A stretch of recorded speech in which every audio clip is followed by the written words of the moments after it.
Gemini Spark is the easy AI agent you've been waiting for. A personalized agent that just works, running 24/7, managing your emails, organizing your calendar, and completing your busy work. And all of that without the complicated setup that usually comes with AI agents. In fact, in this video, I'll show you step by step how simple it is to set up Gemini Spark and several easy but very powerful ways you can start using it today to automate your tasks. Let's get into it. When Spark becomes available to you, you'll find it here inside of Gemini. Clicking on this will switch you from regular chat to your Spark agent. Once inside of Spark, you'll find the prompt bar here in the middle. This is where you can ask Spark to do things for you. There's an important distinction here. Inside of chat, we have chats. These wait for you to prompt them. Inside of Spark, we have tasks, which Spark can proactively handle for you. It doesn't just answer your questions, it can complete multi-step tasks across all of your apps.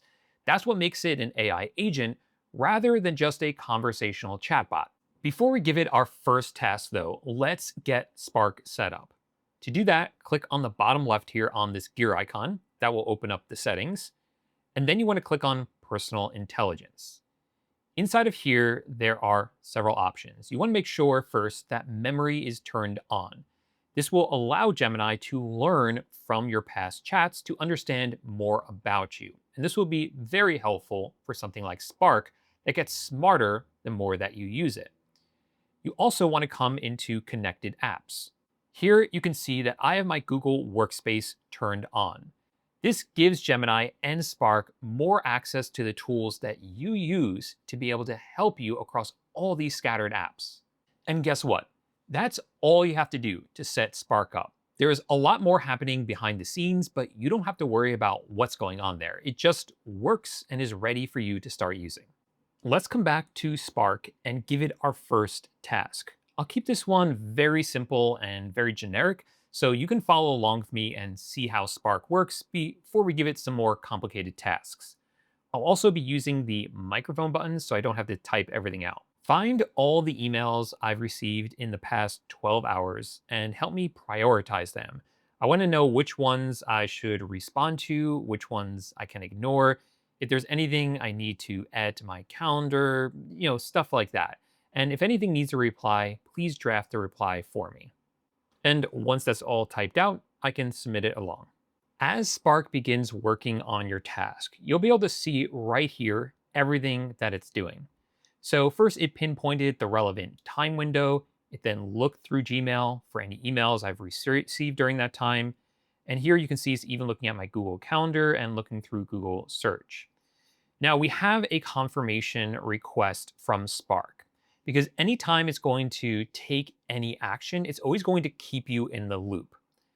In this case, it's telling me that I had a phone call with Amanda that was on my calendar, and it's asking if it can delete this event. And that's because Amanda emailed me and said that she's no longer able to meet with me, so needs to cancel. So I will confirm that. Now we have another confirmation request, because another email that I received was from someone saying they were supposed to set up a meeting with me. I've gone back and forth sending this person several emails already, and now they've sent one to me telling me that the best time for them to meet with me was at noon Pacific Standard Time. So now Spark is asking if they can add that to my calendar. So I'll allow it.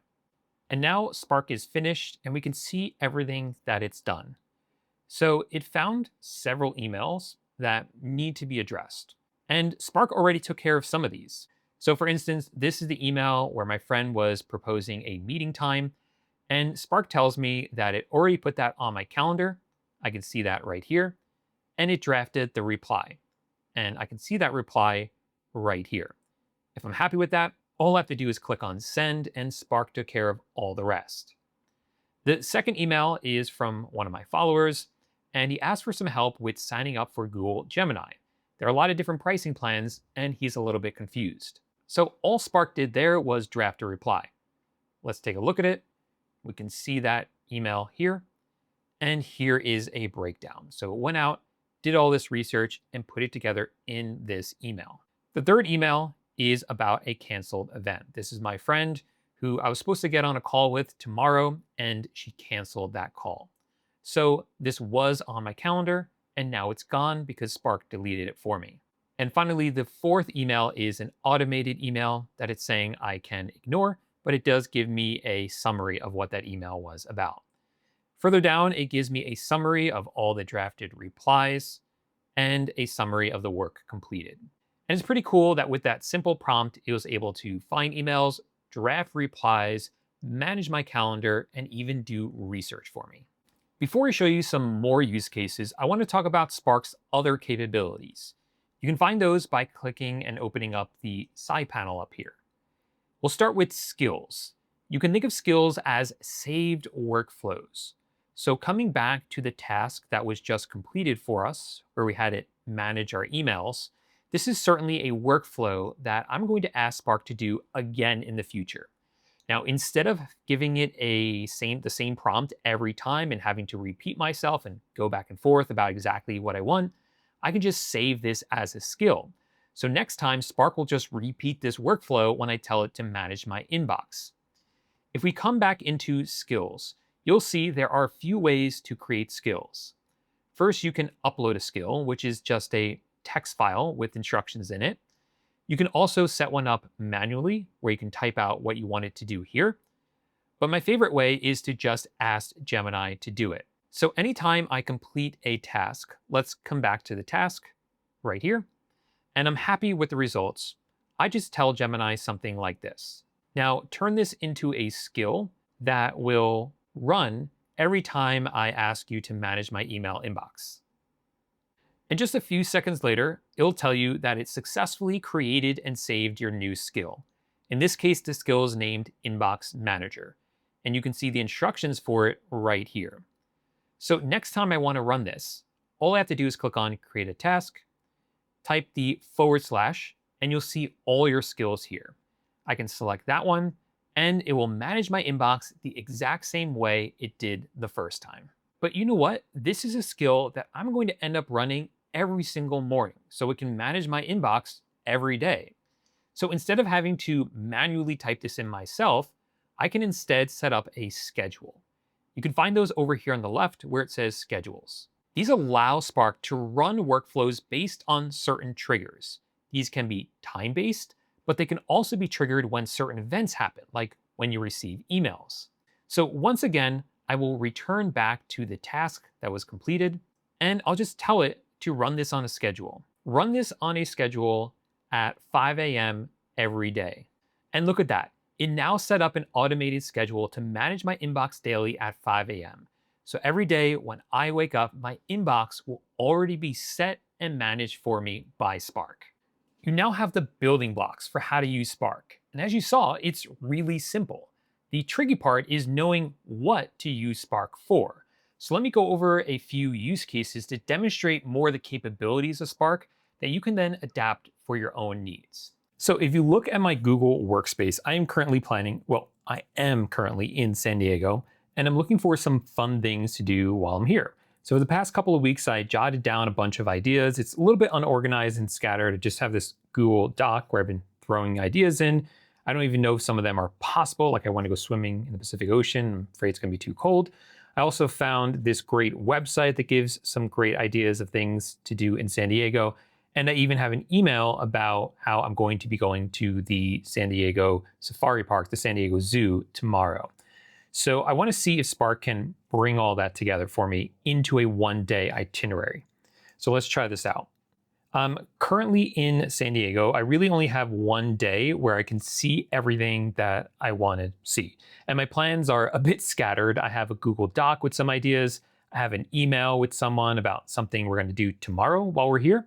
And there's also this great website that I want to try to get as much done from that website as I can. Can you bring all this together into a one-day itinerary for me? So let's also grab that link and give that to Spark. And then we can send that along and see what it's able to do with it. All right, it is now complete, and we can see what it created for us here. But if you want to see what's going on under the hood, open up this dropdown, and it will tell you all the steps it took to arrive at the answer or to do the task that you asked it to do. For instance, we can see that it went through Google Workspace, went through my Drive, my Gmail, and everything else to pull all this information together. So pretty cool.